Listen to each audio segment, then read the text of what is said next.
সম্মানিত ভিউয়ার্স, আজকে আপনাদের লালি গুড় কীভাবে তৈরি করা হয় এটা দেখানোর চেষ্টা করব।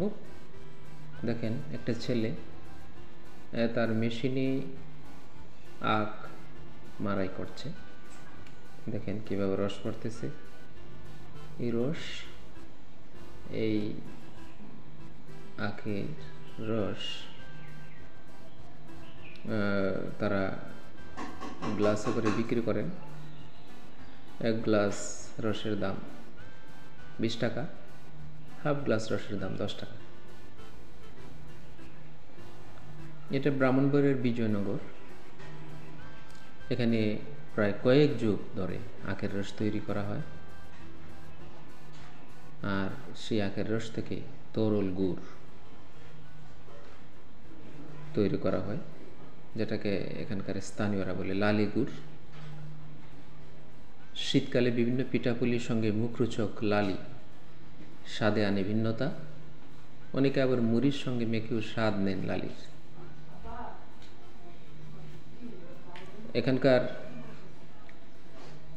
কৃষকদের মতে ব্রাহ্মণবাড়িয়ার বিজয়নগর কসবা ও আখাউড়া উপজেলার কিছু এলাকায় বাণিজ্যিকভাবেও আখ চাষ করা হয়।